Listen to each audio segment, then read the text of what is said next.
It's time to stitch the pineapple house, the last house on our hometown quilt.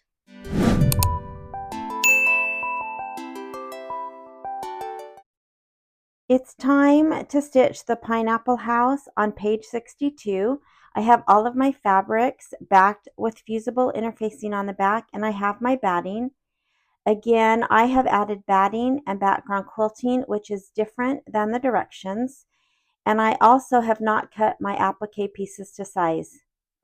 I do want to note that this is the last house, and you can see that I do have quite a bit of fabric left. For the most part, for this project, I cut 2-inch strips of the fabrics that I needed.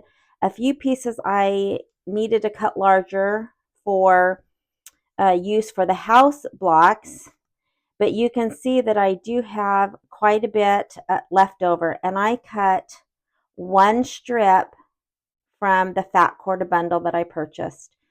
And so I will, when I'm done with this last block, I will just put these scraps that already have the fusible interfacing on the back into a scrap container, and they'll be ready to go for another project.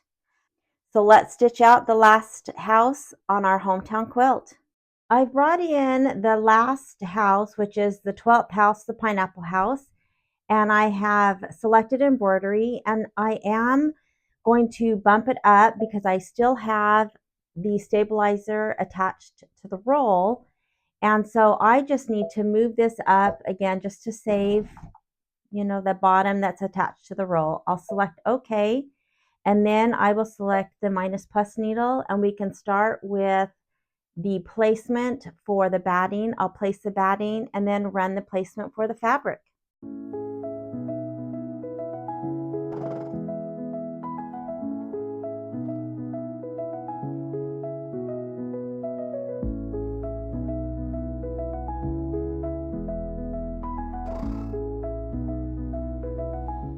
I'm going to place the sky fabric right along that placement line, making sure I have a little bit on both sides of the batting. Then I'll take my grass piece right side down and line it up right along the sky fabric and tack it down.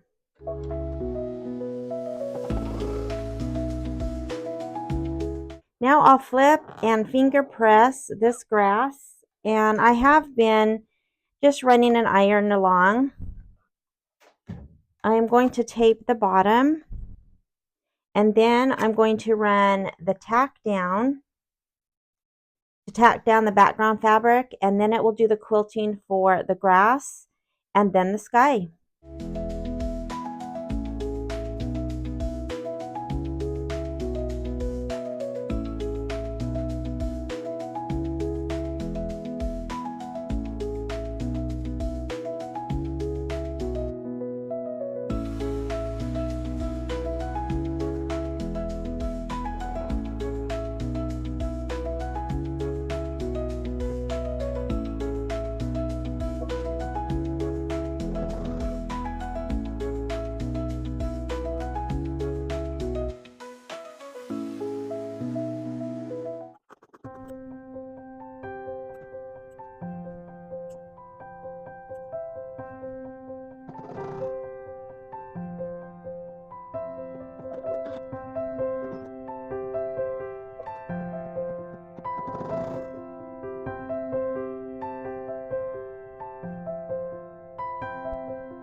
For the chimney and the door, I am going to use this little piece that I mentioned last time that I didn't think I would need, but why not? Then I can save more of this fabric for something else. But I think I am going to go ahead and just cut these a little bit more to size, just so I don't have to stop my machine. I am going to spray this with some adhesive spray so it sticks a little bit better.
Okay, so it just did the windows, and now we get to see how the last little piece fits. Now, I think I could have used this whole piece. I could have cut this for this little window. This barely fits perfectly.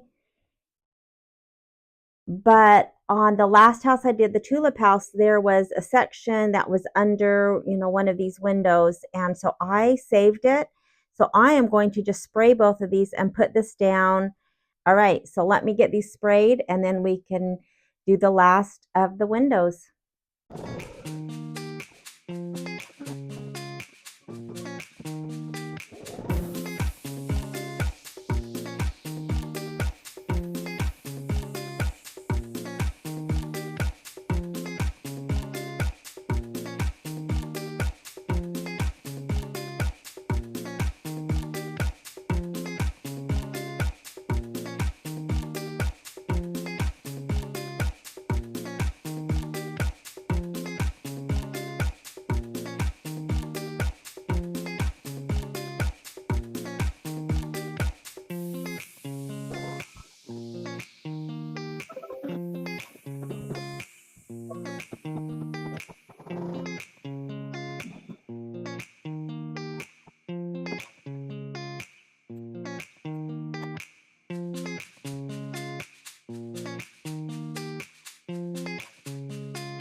I just got done stitching the little bush, the top of the pineapple. Oh my gosh, it's so cute.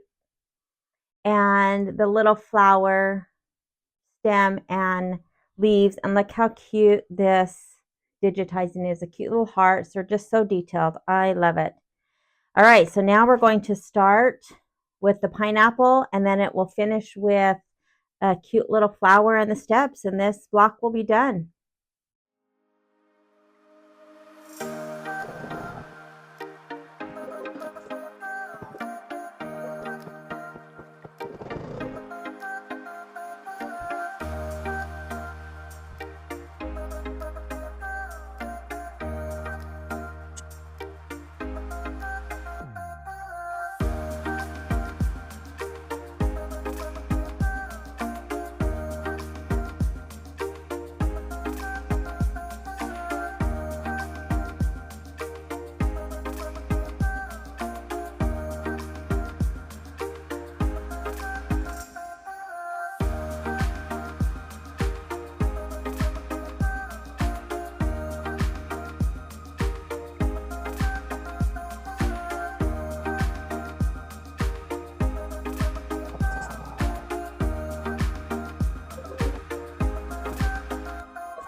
So I just stitched the first part of the flower down, and the called for thread is this lighter pink color again, which is one of my favorite colors. I love light pink just in general. But because this is going to go around the satin stitching and it's right next to the sky fabric, the few times again that I've tried to do that, it just doesn't show up. And so I just don't think it will give kind of the detail to the outside of the flower. And so I am going to go ahead and change, and I'm going to use the taffy, which is just the darker pink that I've substituted. I substituted it for the firework, the pink firework, instead of the light pink. And then I just recently did it on something else, and I can't remember. But I liked it. So I am going to go ahead and change to do the taffy color so that it gives a little bit more contrast, I guess is the word I'm looking for the flower against the background.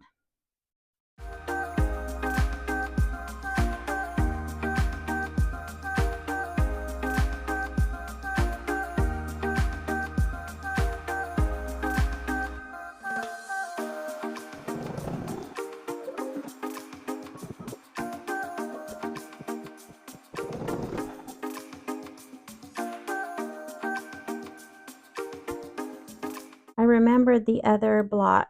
It was the strawberry block where I started with the light thread and then it was just too light. It wasn't enough contrast. And so then I redid with the taffy color that I just did.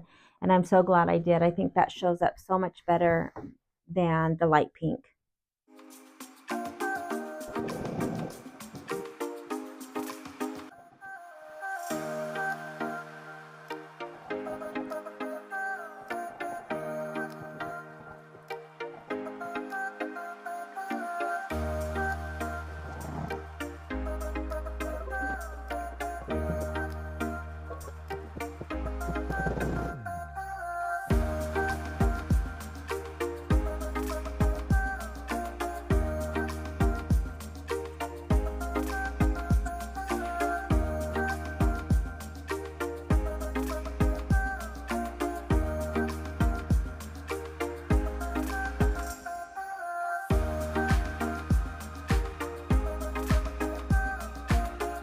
The pineapple house is done, and I say this every time. I loved this block. In fact, the cute little pineapple is probably one of my favorite little designs in the quilt. Of course, I could say that about so many of the designs in this project, starting with the very first house, which was the cute little beehive house. And I've mentioned this, I think probably every time I've finished a block, is that I have loved working on this project. And so while I'm excited that this is the last house and we can, start putting this together, I'm going to, miss stitching these out. It's been a really fun project. But with that being said, I do have something coming up from Lori Holt that's just as exciting to me. And I'm glad to get that started, and I'm going to share that with you shortly. Now, with that being said, that I've loved this, there is one little, I think, issue that could be changed in the digitizing. And it's very, very minimal. In the scheme of things, I don't think anybody would notice if you're just looking at the quilt. Of course, I see it because it's, 8 inches from me, and I stitched this out. And that would be that the stairs didn't quite cover the tack down of the door, and you can see a little bit of that dark stitching. It really technically should. Again, that's so minimal. But that would be the only thing for this block that I think would need to be maybe fixed.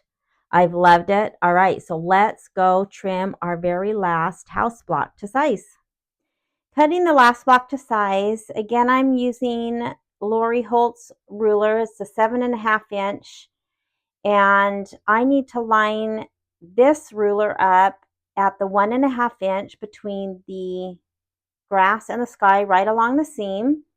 And this then has the 1/4 inch added. If you are using a regular ruler, as always, I've tried to mention that when you line up your ruler at that seam, it's actually going to be 1 3/4 inches on a regular ruler. All right, so again, that lines up right with the bottom tack down line. I do need to kind of center it between the side tack down lines because they do get pulled in from the quilting and embroidery. Let's get this trimmed.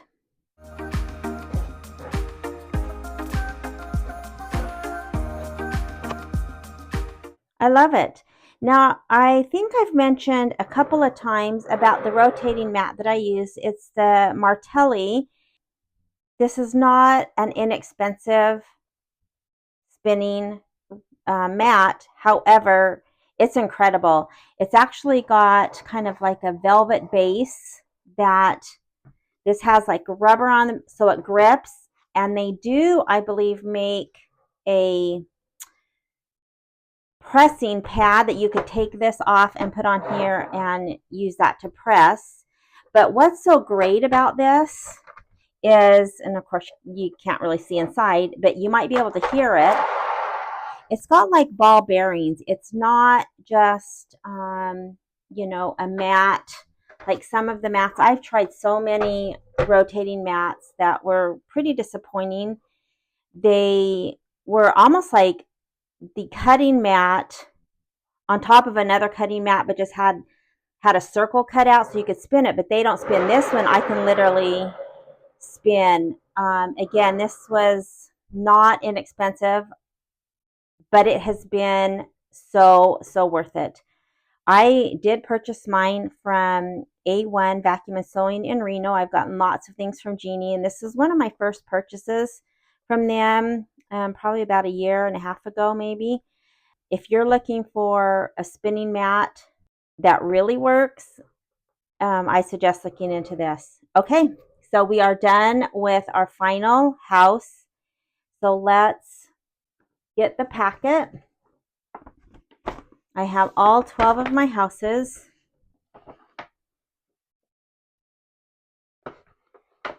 And I'm just going to keep that in, and it'll be ready when we start putting all of our blocks together.